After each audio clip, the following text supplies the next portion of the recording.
It ain't exclusive if it ain't a Emlyn exclusive. It's your boy BQ. Welcome to the Low Key Facts podcast. We're in beautiful downtown San Jose, and I'm accompanied by a friend of mine, and he is sitting across from me. He goes by the name of Aaron Chapman. Go ahead and introduce yourself for the people that don't know you, man. My name is Aaron Chapman. San Jose, California, born and raised, just like my man right here. Yep. And yeah, I'm a director, creative strategist, editor, cinematographer, everything that has to do with media, photographer. But yeah, I do a lot of things. I wear a lot of hats. But Versatile individual. Versatile, man. It's the San Jose thing.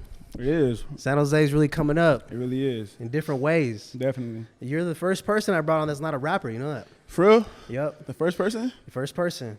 Second person. I take that back. Keezy was episode number 2. He was a YouTuber, like a vlogger. Okay. Out here? He recently got Nike to feature him on their app for like one of the little skits on the Snap. That's dope. And he got featured because he's like a really, he's really knowledgeable in his vlogging, like in the sense of like the sneaker culture. Okay. He knows about all the latest ones coming out. He has a collection, and he does like a really educational type of version of his vlog. So you're the second one. And that's on Nike's app? That's on Nike's app. They That's just tough. came out recently. Okay. I was like, never dude, heard that's of that crazy. before. I gotta check that out. And he's like, he's not from San Jose. He's from actually San Mateo. But there's a thing about the connection with the different cities that make it like kind of like how we're the stepchild to the Bay Area. You know what I mean? Because sometimes San Jose is that conversation where they get left out. You see it on Twitter a lot that it's not the Bay Area. It's always like some salty dialogue coming from like the city, coming from the town. Like they always got some like negative dialogue to say about San Jose. And someone actually told me that they call it Man Jose. I call it Man Jose too. You call it Man Jose? Sometimes, the bro. Club, right? Or if you go out, it's like the ratio. Yeah, it's a bad ratio. it kind of you gotta make the most of it, but yeah, I mean, I don't call it that. Like if it's like a joke, I'll say that. Like just be like, man, this shit look like Man yeah, Jose. like if I'm in a spot, it's dry, and the homies be like, man, it's Man Jose, bro. Like why did we come out tonight?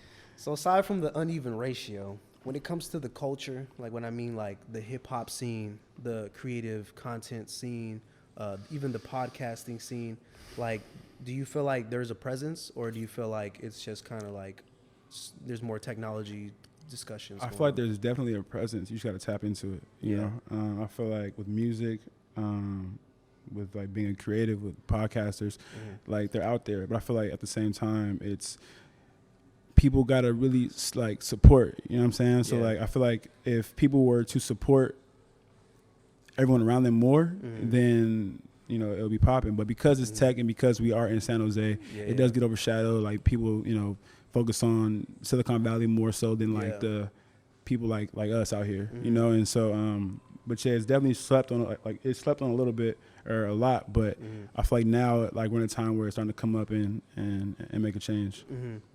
Yeah, I agree with you 100%. Like the culture is just like you got to tap into it. There's not really a lot of platforms that shed a light. That's kind of like my goal with Emlyn. That's the direction we're trying to take, where we highlight strictly the culture. And I like that you mentioned like how people in Silicon Valley emphasize on the technology, which is 100% true. I mean, economically, everybody knows that shit. This area is just making stupid amounts of money. But I also feel like it's just, separating the culture that really exists out here. There's just like how you said, there's not a presence.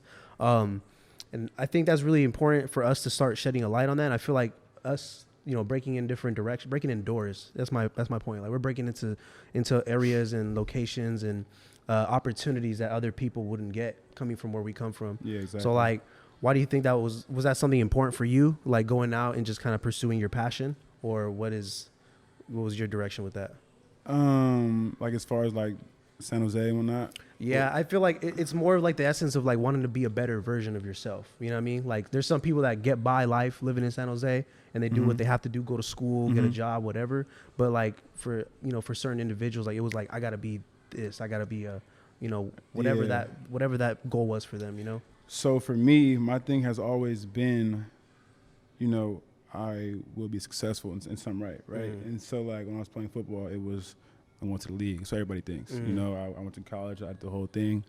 After I got hurt, I went through a period of time where like I felt, of course, like I got depressed, I felt lost, I didn't know what was next for me, and also the thing about me is I'm always trying something new, So like for me,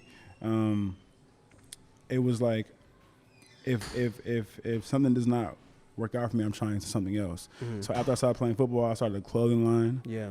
I started an app. You know what I'm saying? Like I try things. So for me, it's like if I have an idea, I go for it. It's like, why would I sit here and have an idea and just be scared like about what somebody's like? Don't get me wrong. Like people's opinions do affect all of us in some way. We're like humans, like normal. I do get scared to go and do things, especially after I played football. It's like, I'm a football player. I don't know if people are gonna be able to, you know what I'm saying? Like, I don't know if they're gonna accept it, right? And so like, with the clothing line, for example, it was dope, but I never pushed it out. With the app, what was the name of your clothing brand? Sorry to cut you out, but it was called Daydream Academy. Okay. And so, like, and then it kind of turned into like okay, whatever I do, because I was a football player and because like it needs to be dope, people have to love it. And that's kind of like when I picked up a camera, I didn't really like kind of put myself out there for like a couple of years. You know, I stayed low key. I wasn't too sure about if people would support it, if I was good enough.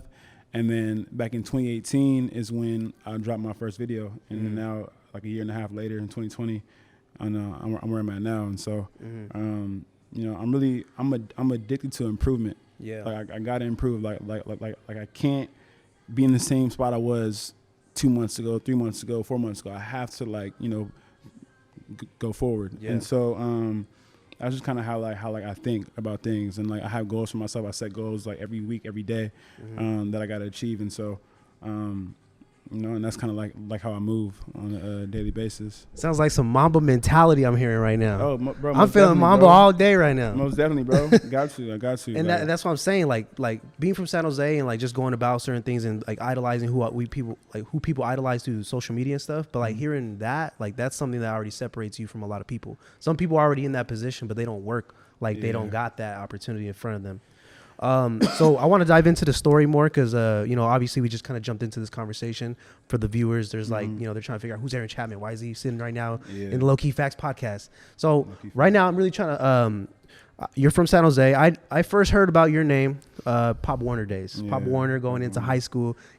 Chapman. What was your number? Number 5? It's 5. See, I heard number 5, Chapman. 5 back then, I just, now, you know, we played in the same, I think we played junior midget, maybe midget. I didn't play midget, bro. I'm sorry, junior, it was Pee-wee. Did you play midget at all?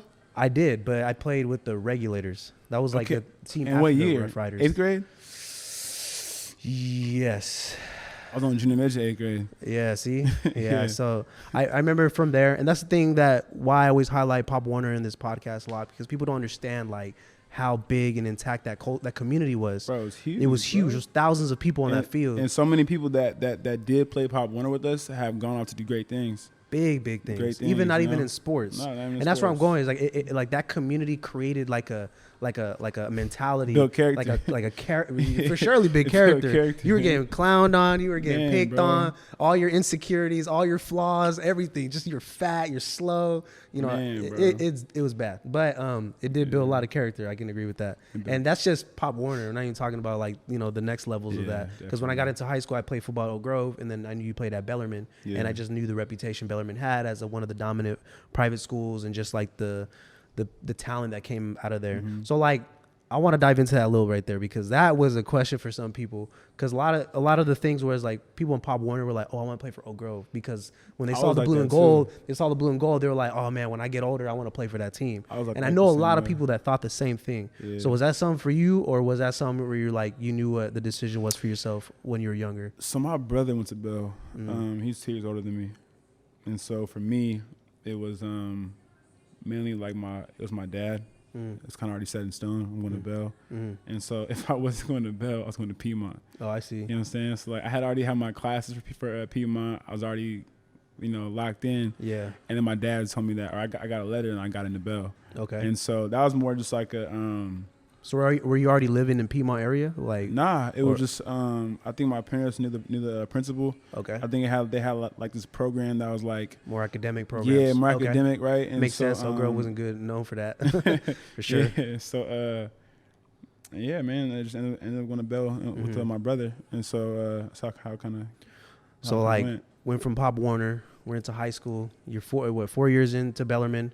So I know towards the end of the Bellarmine career, you transitioned into the next level, into college. And I was doing some research because I had to make sure I get my facts right. And I'm glad I brought it across to you because you were fact checking me on some stuff.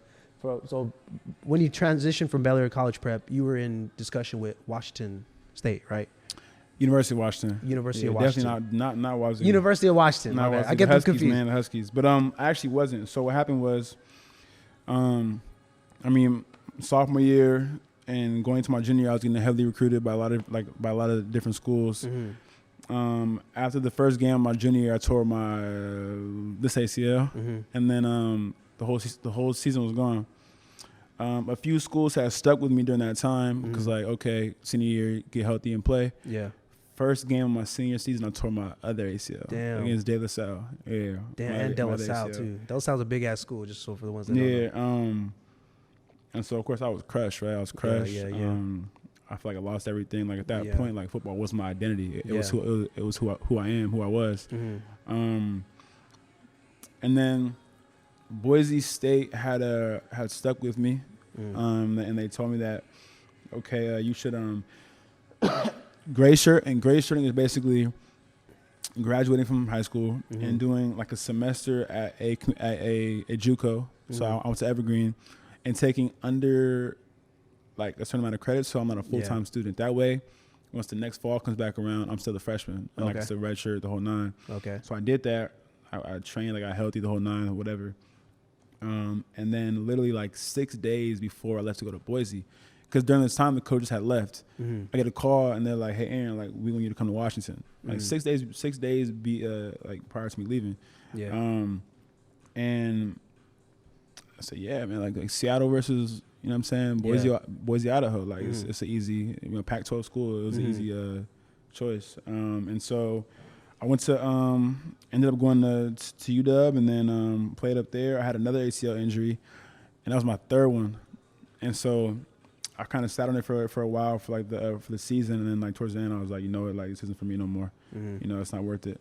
And so And you were and at that time you were a junior or no, bro, that was actually I was a sophomore. I see. I was a sophomore. Yeah. And so after I tore it again, I was training to come back. I was doing all the things to come back, but like I remember I'll be sitting in the back of the meeting room just like watching them go through everything and plays, and I'm sitting back there like, man, like this ain't me no more, bro. Like I'm not feeling it. Like, so like I want to kind of like ask you about that. So like when you had because I know the first one was already most difficult because that's your first time experiencing that injury, but you were younger, so you still kind of had an opportunity. You still were optimistic. The second time, like I definitely understand what you're talking about because the same thing happened to one of my teammates at Oak Grove that same year, very similar. And I know how that affected him. Like I seen it, like his character changed and like just kind of like his attitude towards his day to day. So now when the third one happened, how did you mentally because you just explained that you were self-aware about it, but like how did you make the decision to transition to something else? No, it's all good. So when it initially happened, bro, I was crushed. Of course I was crushed, bro. I remember I was crying about it. I was crushed because like deep down I kind of knew like, no, it's probably a wrap for you. Aaron. Your intuition was speaking to you. I was like, man, I can't go through all that again, right? But I stayed with the team. I rehab for a little bit. I finished the season out and whatnot. But wait, what was the question again? Like my question was like mentally, just how did you transition to handle that the best way possible? Because it seems like you did. Because obviously it was tough, but well, during that time, I was still on the team. Yeah. So I had left the team for a while because I was recovering, but I was still in the team. So I was still in it. I was still there. I was still around people. I was still, because the best part about college football is like the locker room, is your friends, is the environment, right? Yeah. So I was doing okay. Yeah. Once I stopped playing, once I made the decision to stop playing, I was like by myself. I didn't have many friends because they're all athletes, all that stuff. That's when I kind of like, okay, it's tough. And so I kind of I had to get through it. I don't know how I did, but I was, I had my days where I, was down bad, but then I had to get through it. And so I really don't know how I was able to. I feel like every athlete every athlete who has to stop playing or who retires or we all go through the same thing at some point. It's just like that period of time where you're like sad and you don't know what's next for you. Yeah. I think I just got through it. You know, when I was younger, it was more so like you're gonna bounce back. You know what I'm saying? We're gonna bounce back. You straight. Like it sucks, but we're gonna bounce back. Now at that point, it was just like we'll see what happens. And then I made the decision after the season, and I So end of your junior season, no, it was like end of your sophomore. I was there. I was on squad for like a year. Okay. Like a year and a half maybe. But then I made it after the season, after the bowl game, and then life went on, bro. Like the hard part came after, but like Yeah. you know. So like you finished off the entire the time period there, and then I'm assuming that you transitioned and coming back into your hometown, or were you staying there academically, or like? So I got a crazy academic story, bro. So I actually graduate this spring from UW. Yeah. Oh shit. So I kind of go into that. So that's what's up. Well, I'm in school. I was in school for like another 2 years. I think 2 years. And I just was like, I was depressed. I wasn't happy, right? Yeah. And I wanted to leave, but you know, as an athlete, you get put into classes that, you know, like they'll help you pass and things like that. And they're good classes, I guess you could say. I don't want to, knock anyone, but like there were classes where like when I tried to transfer out, like right when I was done, to UCLA. Cause I could have gone to each one of these schools. They all said, "Yo, like you're missing like 5 core classes." Yeah. And so I was stuck, and so I stayed there, and I had stopped going to school. I think in 2016, at the end of 2016, and I had applied to USF in San Francisco. Okay. And then I got in, and it was it's a private school, so like it was kind of like more lenient on stuff like that. Yeah. And so I transferred there, and then during that time at USF was when I really got into my career, and like that's when I realized like, yo, this is what I'm going to be doing. And then so like those classes that you were taking, they were like, I'm assuming they were like creative classes or stuff that was orientated to. Bro, I never took any creative classes. Okay. Never took any film classes. Never took any photography classes. Never did anything like that. At USF, it was comm or communications. Okay. And so I finished out that year, or like a semester at USF, and then when I came back in the fall, I was like, I'm not paying all this money to get a comm degree when I already know like what I'm gonna be doing like with my life. And so I left USF. I stayed in San Francisco for a while, just partied and worked and stuff like that. And how old were you at this time? I was 23, 24. Okay. It's pretty recent, bro. Like I lived in SF for a minute.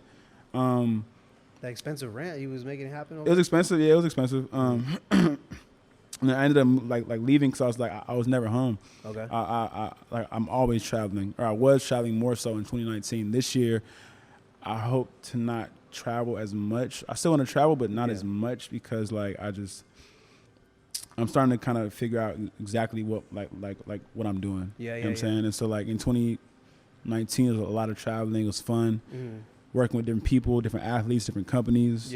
But I'm tired. You know what I'm saying? I'm tired of flying around, trying to be in airports. I think that also like enhances your creativity too, though, because you're just like in different environments, and like in an environment where you're at for a majority of the time, you can't really get that stimulus if you're in the same place. Yeah, bro. I went to London. I went to England. I was in England. I was in a lot of different cities for the first time last year. You know what I'm saying? And it was for a job, and so.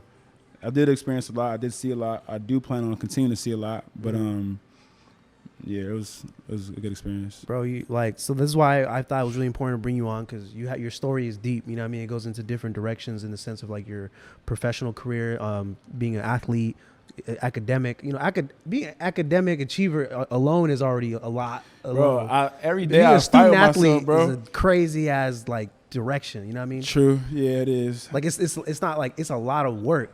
Physically and mentally. You know what I mean? You're exhausting your bodies and your brain because you're learning some college curriculum, and then you're also going into practice and working your ass off. You know? True. Yeah. So you went from Seattle to San Francisco. You got a taste of different cultures. You know, you got a taste of like what's different outside of San Jose, because San Jose was all you knew for a certain time period. So like traveling to all these places, what was the one place that actually felt like, oh, this is like San Ho type shit? Like San Jose? Now, probably there's obviously nothing like San Jose. Let's just be real. But I'm saying, like, what gave you the most like connection based on like what you knew? I'm not gonna lie, bro. Seattle's lit. I like Seattle because it's where I went to college at. Yeah. I was young. I went there at 19. Yeah. I left at 22. Yeah. 22. So like, Yeah. and that was like the first time I ever left home. Went to college. Really partied, like, you know what I'm saying? Live like my young adult life, you know? And so SF was dope too, but in SF I lived by myself. You know, I was in school there, and I felt like I was in school just like kind of just going through the motions, kind of just I'm here to kind of get my education. Yeah. Like it was more responsible, like you was more responsibilities. Yeah. So like a lot of my best friends to this day, I met in Seattle. Nice. You know, and so like, but as far as like comparing it to home to here, everywhere's it's like kind of different. Like everywhere is, right? Like Seattle's lit though. I've been actually wanting to go. That's on my bucket list. Yeah, Seattle's lit, bro. Go. Seattle's lit. Speaking of, sorry to cut you off, but speaking of Seattle, at Washington, you played with someone else from San Jose.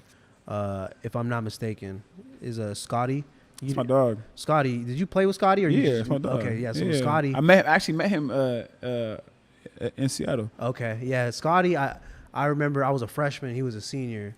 But I always knew about Scotty. I remember he knocked me on my ass when I was a freshman varsity practice and scrimmage. And I don't know why it was always a thing to do varsity versus freshman. And I was playing corner, and he was playing outside. Like not even this is offense. He's on offense at the time. He's playing tight end. Yeah. So he came out doing the fly sweep block, and I was smaller at the time. Clearly, I'm small right now, but I was smaller then. So, I'll never forget Scotty. But Scotty's a cool ass dude. He still like be liking my stuff, and I be showing love back. That's my guy. He's a cool dude. And he went to Oak Grove. See, that's what I'm saying, how well connected the Pop Warner culture to the Oak Grove football culture. Like, they both went to different colleges, but yet they're both from the same city and they knew each other. And then you met him over there. So what was your reaction when you found out he was from San Jose? So do you know Rufus? Yeah, Rufus. That's the homie. That's Solomon's cousin. Yeah, that's my dog. Shout out to Ruboy. He hit Scotty and told Scotty, look out for me. Like, just like, hey, my little cuz coming up there, like, you know what I'm saying, like take care of him. And then that's literally how we met. Like, he came up to me, and we, San Jose connection, like, automatically we became friends, right? And so, to this day, like, that's my good friend. That's pretty much how it went, bro. Like, and then that's that San Jose connection right there. Rufus, Solomon. That's funny because Solomon's like my best friend. We grew up. We went to first grade to get all the way to sixth grade, and then middle school we obviously played sports with each other. And in high school, you know, we was both in and out, and then going into college, like shit, we've known each other since. Yeah, it's crazy, like how. And then that's Solomon. Solomon's Rufus's cousin. Yeah. And you just said that Rufus is your cousin? Nah, but we just call each other. Okay, I see what you're saying though, but it's the connection though. The point I'm trying to make, like everyone's unified some way, shape, or form. Yeah. And it's something about like just the certain sections too, because I know it's in San Jose, like people don't gangbang like how they do in LA. LA is more like colors and like they represent certain, you know, demographics. But when it comes to San Jose, we represent more like sections and like turf and like where we're from. Exactly. Because people take a lot of pride being from the South Side. Like for you, you're born and raised. I don't even know where you're born and raised. Like the East Evergreen area. San Jose. Yeah. And then like where? I went to Quimby. Quimby. So you basically more of your upbringing was East San Jose. So you were surrounded by Latinos, all the Migos. Yeah. So like, what's your favorite? All of them? You know what I'm saying? So all the homies. So like, what's your one of your most your biggest admirations about the Latino culture? Y'all stick together, bro. Oh yeah, we gotta y'all stay stick together, you know man. what I'm saying? We gotta. My best friend is Mexican. Okay. He went to Clark with me. He went to Quimby with me. Okay. I went to Bellarmine. He went to Evergreen. But yeah, I mean, like it's just like it's all love, bro. I mean, that's who I grew up around, you know, and so. But we relate the most. You said what? I said we relate the most. You said you guys would like relate to us the most? Like everyone, like just like as minorities in general. When it comes to like just how everyone is oppressed, like even just like systematically with certain things. So in the conversation, it's always Latinos, Black people, always in the same conversation. Yeah, I feel that. So yeah, man, we got you here in the flesh, man. We finally got you in front of the camera. I know you like to be behind the scenes. Yeah, I was gonna come today, bro. I was like, he's like, I might have the cat off, man. I swear I woke this morning, I was like. Right. I know you see my shit. He's all like, hey, I don't respond good on IG, But he texted me, he's like, let me know, like, it's gonna go down. I was like, for sure. I felt bad, man. I was like, damn, let me go. That's real. I appreciate you coming down. So I did write down some more questions, and I want to ask you a little bit more about the productions, because now we got an understanding of like how you grew up and what your upbringing was. Okay. Now it's like, okay, why is his name still around though? Like, even though the football stopped, you know what I'm saying, you still got something going for yourself where people like recognize the name. So I want to at first by asking you is right here I wrote it down. It says, in your LinkedIn, you mentioned Behind the Jersey is a new online series where professional athletes connect, collaborate, and learn from individuals that are currently thriving in the industries and that have an interest outside of their sport. So why is bringing athletes separate passion important for you, or like to express for other athletes? I feel like it's important because being an athlete won't last forever. Yeah. For me, at this point in my life, it's entertainment. Yeah. I'm not gonna lie to you, it's entertainment. It's dope content. It's also dope to build connections with people. Like I have too many friends who are pro athletes, and a lot of them just play their sport and go home, watch TV, sleep, go out. You know what I'm saying? Like they don't really tap into their other interests. Yeah. And like this is kind of to encourage that, and to kind of push that and allow people to kind of break out of their shell and kind of break out of like what they're used to, and then go out and meet new people and get into new industries. And that way, when that time does come for them to leave the sport, they kind of, may have an idea of what they want to do. Yeah, they got their seed planted somewhere. Exactly. Because like, man, I went through it bad, right? It took me a little while to kind of figure out, who I am and like what it is that I want to do and be. And so, it's a dope show, and I'm excited for like what's to come as far as like episode wise. I know you put out some episodes already. I had a chance to take a few glimpses of those clips and those trailers. I'm really looking forward to seeing the newer ones you're putting out, and also you've worked with some big names, like some big people that are constantly on the news and Bleacher Report. So I have a list of some people that I've done. This is just based on the gram. I don't even know, who you've already connected with just behind the scenes, but you've connected with Aaron Gordon, Amir Moore, Steven Anderson, Draymond Green, Colin Johnson, Tamira Mowry from the Daytime Show. So like obviously you built a lot of your connections through being an athlete. So how were you able to leverage these connections as a professional? That's what I really want to know. I'm really big, like I said, I didn't say it, but I'm really big on like connections. But I'm also really big on quality and talent, right? So I hold myself to a high standard. Yeah. Anything that I do, produce, touch, put out, it needs to be better, literally like better than what I did prior, like, before that. Yeah. And I don't know, man, like a lot of it is word of mouth. A lot of it is me. Like if I may have reached out to somebody, or someone may have asked me to come and do a shoot for them. Like, and I think it's just like my work speaking for itself in a way. Yeah, bro, like that's kind of just how it goes. Like as far as this is like I said, man, those are some high profile people. You know what I mean? Like a lot of people are like big ass fans of these people. If they were to walk on the street, people would go crazy. Like, oh my god, yeah, I've seen it, man. Draymond Green, crazy. Like, and you know what I mean, it's just like it's normal to you, Yeah, but that's definitely. the thing about being authentic and being genuine about these connections to begin with. When you see eye to eye with a person, there's so much more value behind that as opposed to like the clout. Exactly, and like and everyone has a story. Yeah, and that's kind of thing too. Like everyone has a story, and so with me, I work with a ton of athletes and big people, especially in 2019. But going forward, my focus is really to create content, and not necessarily create content, but it's for the show, and then also just like being a director and getting into like commercials and things like that. That's kind of like more of my focus this year. Not so much of creating content or creating videos for people, but just like now it's time for me to kind of tap into what I want to do, and so that's my main focus for 2020. Fuck with that tough. I just did a dope project with Adidas just on Monday. And it was like my first like production. We had like a 10 people on set. We had a bunch of different actors and whatnot, and so that's gonna drop, I think, February 6th or 10th when they release their like new cleat. But yeah, now it's just more just growing, man. Like I'm not even behind the camera as much anymore. I'm like, I'm in front of it. I mean, not in front of it. I'm sorry, I'm getting distracted. They distracted me. I'm directing now, and so like, I'm writing and directing more, and so that's kind of like the main thing. And, damn. See, that's like for me, that's the direction I eventually want to go to. Like right now, I feel like I'm still kind of like on the ground level, and I'm trying to get my feet wet more before I feel confident enough to take that next level of like orchestrating as opposed to like. Oh, bro, definitely, man. You gotta just like, you gotta just excel in what you're doing now and kind of just like make it great. Make it great, bro. Literally just make it great. And then once you do that and once you kind of tap into more people and grow, that's when you grow, you know? And so that's like that's what I focus on. Like I don't look to the future a lot.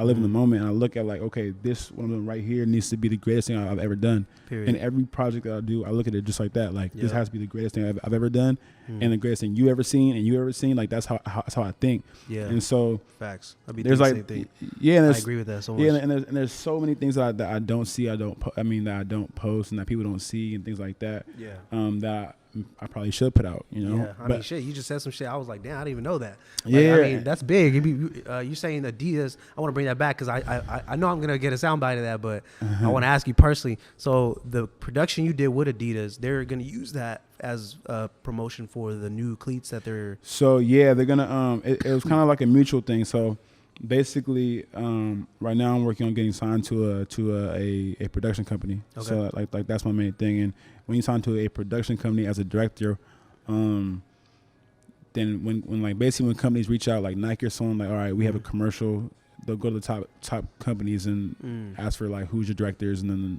and I'll be doing commercials and things like that. Yeah. But the thing with Adidas happened because I had reached out to them to tell them about something I was working on, and they said, "Oh, hey, like we've been meaning to work with you forever now. Like your work is dope. Do you want to come to Chicago for All-Star Weekend and blah blah blah blah, right?" Fire. And so like that's when we kind of got in sync and talked about plans and whatnot. And so that's when I kind of like pitched the idea to them about this like commercial and whatnot, and then they got behind it, sent gear over, and then man, it's just. It's all love, bro. It's all relationships, man. Like it's all it is. That's what I was gonna say. Is like your net worth is what your network is. It's all relationships, bro. And that's like so key. Like everything that I look back when it comes to like progress has always been from leveraging a network, or a network has provided an opportunity. Yeah. And what I wanted to quote was what Charlemagne the God says. He said, "Opportunities come to those who create them." And I think it's dope what you just mentioned, that I've been trying to work with you. The point is like you never know who's looking at you, because you could be in the mix for so long, and someone might just be like, "Damn, he's been in the mix for so long. Like it only makes sense. We're looking for someone like him. We might as well put him on." Yeah. I need a publicist, bro. 2020. No, it's real. It's I need real. A publicist, dog. Like this, I don't like. I need a publicist, bro. I'm gonna get one. Post more, show love. You know what I'm saying? But people just like I said, that was the reason I had to bring you on, because I always keep my voice on the street. I mean, I always keep my ear on the street because people always know more than I do. You know what I'm saying? That's something that happened as you start letting the ego go. You start like opening doors to other things, and like understanding that there's other things that people care about, that people want to get shed light on. And you were just one of many stories. You know what I'm saying? Like there's a whole list of people and athletes that still haven't even got noticed that are from where we're from. Definitely, man. Definitely. But yeah, honestly though, going back to like just like the work ethic, I think that's important to highlight, because as an athlete, there's something about being an athlete and going into like a professional lifestyle that gives you an advantage. Yeah. Because you're just so used to the competitive edge, to the adrenaline rush, to the put under pressure, like all these mental stimulus that only happen when you're playing a sport. If you're doing like a regular job and you're just excelling and trying to be the best salesman and account executive and director of sales, like the best version, you still won't understand what that feels like to get that competitive edge. Yeah, exactly. It gives you a lot of perspective. You feel like that was kind of like where you're at with why you're so ambitious towards this passion? No, yes, I think it's both. It's like, one, I love it. And two, it's like I look at it as there were some things that I thought I would be successful with that I wasn't. Sports being one of them. Yeah. And so I just kind of like apply that same attitude to what I'm doing now. You know, like I'm a very goal driven individual. You look at napkins. No, it's all good. I should have some shit. I should start bringing some wine on this bitch. That's my fault for even chewing it. No, that's all good. I'm not Angela Yee, you know. Yeah, You know, she be put a like- hand out. Yeah, she's like, give me that. Yeah. Give me that But I love it, bro. Like I love it, and I made the decision that I didn't want to, you know, not to knock anyone who has jobs, because like having a job is a great thing, and you know, but like I personally didn't want to work in office because I had an internship when I first got back. My first year not playing football, it was at a health insurance company, and I was the only intern. Everyone was like way older than me, so I never really experienced that like young tech, you know, life to where everyone is having fun in the office and going out on. I didn't experience that, right? But it was like my first internship. Yep.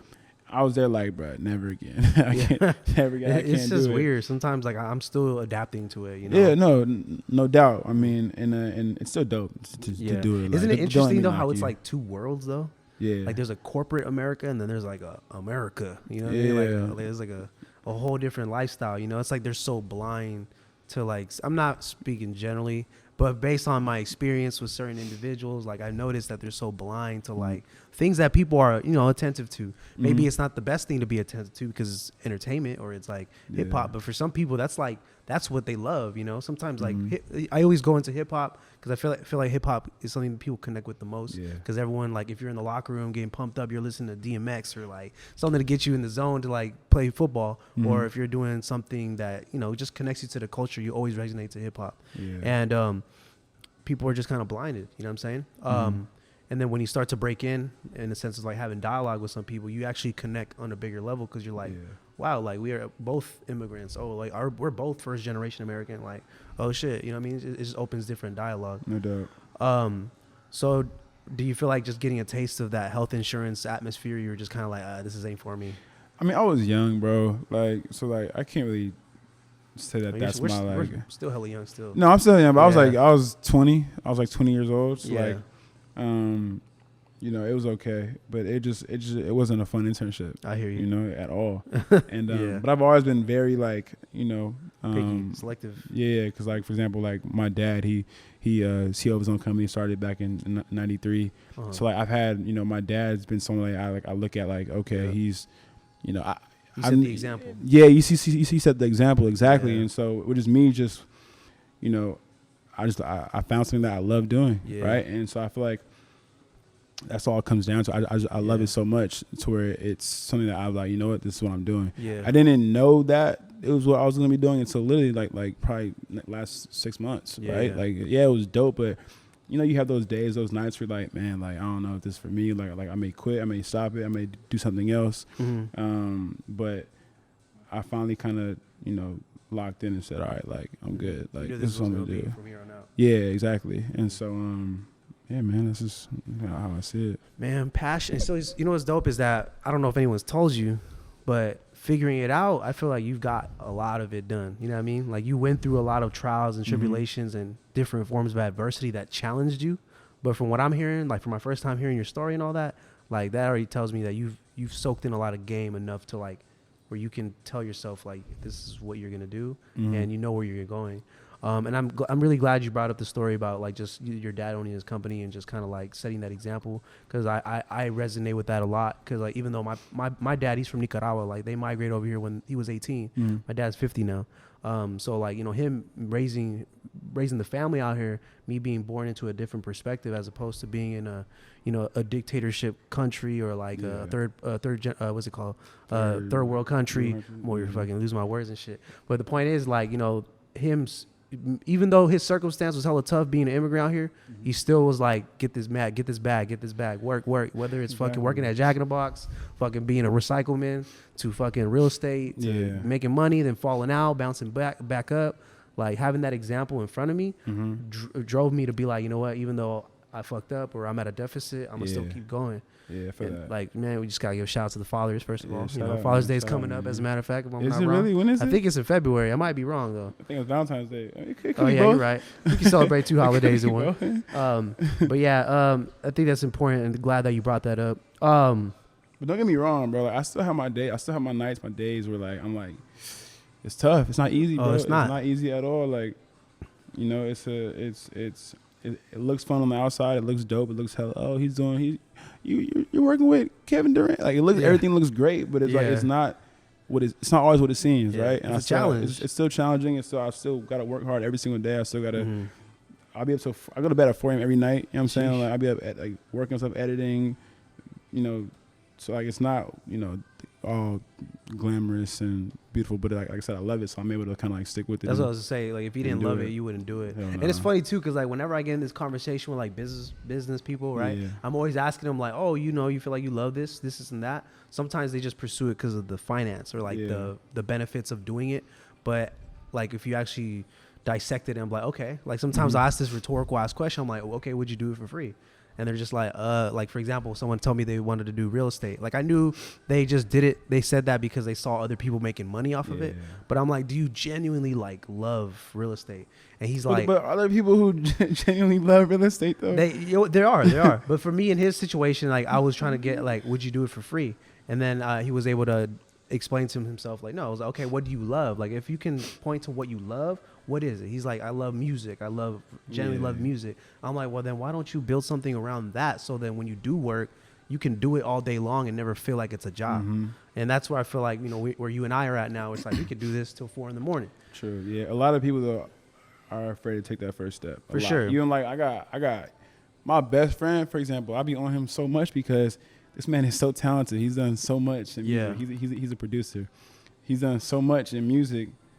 And like even still, he doubts himself. Like we all doubt ourselves. Yeah. We're our biggest critics, no matter what. We all doubt ourselves. But it's like take that leap because the time is like I see the time is now. Yeah, always, for sure. Always. That's why like, bro, like whenever I have an idea, I do it. I don't like there is no, oh man, I want to start this and I kind of sit there for a few days, 2 weeks and like, no, bro, I do it. You know how many LLCs I probably started and failed and canceled? Like, like I got all type of bills and stuff. You know what I'm saying? Cause like, yeah, bro, it's just like after I stopped playing, whenever I had an idea, I went for it, right? And so I'm very big on that. I'm very big on, man, you got an idea, just do it. Like, don't sit at home and wait and just make it happen. Yeah. And so I apply it to my own life. And like I said, there's times when, not much anymore, but there's times when like I'll have an idea and I'll be afraid of what people think. But yeah, bro, you just got to go for it. No risk, no reward. Yeah, exactly. And that's something where it's like, that's where like you got to have courage.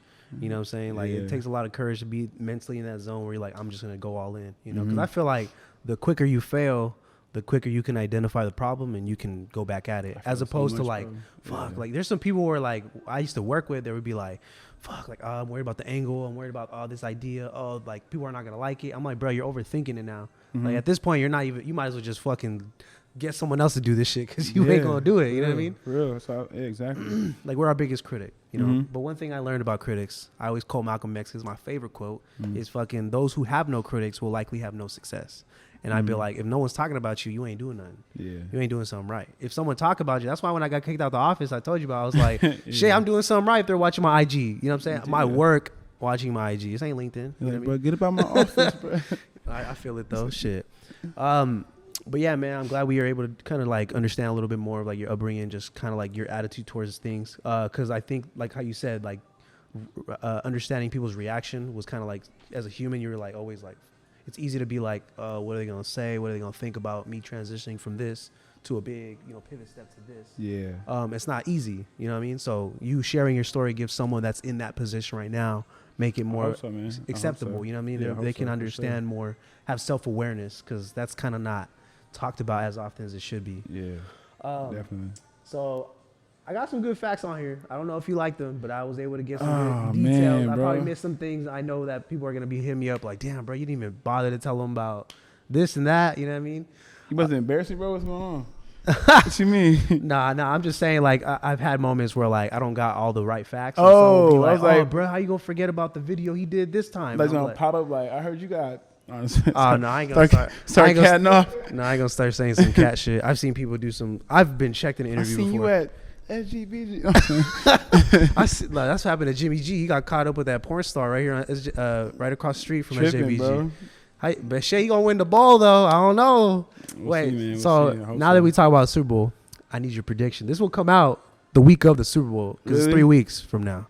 It's 2 weeks. Say the back. It'll be like right after. So this will be after the Super Bowl. Okay. The week after. Mm-hmm. I got homies on the Niners, so I can't like go against the. You say you put money on the Niners? I got homies on the Niners, so I can't okay. like. I'm not gonna say the Chiefs gonna win. Okay. So I feel that. I got the Niners. I mean, Niner gang. You know, personally, I'm biased, of course. But I was a Niner fan growing up, but you now I'm a stepped over to the fan. dark I'm a side? fan of players, bro. There I you went to go. the dark side though. I Yeah, say that did. about basketball. I'm a fan of players. Cause I have a lot of friends who play, Yeah, but yeah, I'm not gonna lie. The team that like that I rock with is. I can't say honest. Just say it, man. It's a Niners podcast, bro. I can't say it. It's just me. It's just me. They're not here. It's a Niners podcast, bro. So Nah, honestly, all right. So I rock with the Seahawks, but I'm gonna tell you why. Never mind. I'm gonna see. I told you I because I fuck with Seahawks. as a city. Growing up, man, like not growing up, like as a teenager, as a DB, Richard Sherman became my favorite player. Yo, yeah. The Legion of Boom became my favorite. Like the Seahawks were lit. Yeah, they were. And that was right when I was going to Seattle, Seattle. And so like, I'm not really a fan of teams, but like if I was, like, I like the Seahawks. But I also like the Niners too. So were you like a fan of the 12th man? Were you like 12th man? No, I wasn't 12 man. I was just there. You know what I'm saying? Like, they was proud about that shit. I'm like, y'all proud of your cheerleaders. Like, bro, the stadium is crazy. It looks hella lit. I went to my first Seahawks game. It closes on the top, right? Like I have no idea. I went to one game, and it was like last year. Damn. I had to close my ears, bro. Like, it was too loud. Yeah. Shit. Hopefully Levi's could get that shit jumping. I mean, it looked like it was jumping last game. So, so you're going with the Niners? Yeah. All right, for sure. I'll take it. I'll take Niners, bro. So after they won the Super Bowl, hopefully nobody quotes me on this later, but I put money on this. I'll lose both ways, anyways. It's an exciting time for NFL right now. It's interesting to see Tennessee almost literally went to the Super Bowl as like the last just unexpected. Terrible, bro. Just terrible. They beat the Ravens. Just terrible. They beat the Patriots. Terrible. And then they lost to the Chiefs. Thank God. That's crazy. Titans, bro. Come on now. Titans. Yeah. Derrick Henry. He's big. I probably wouldn't even have watched the game. Titans. Did you see what's his name? What's the safety from the Ravens? Earl Thomas. Mm-hmm. Right. You see him turn into a fullback in the same play. Yeah, I saw that. Yeah, I saw that. That was funny. Oh man, that's the thing about the culture, bro. How we make anything popular based on an opinion.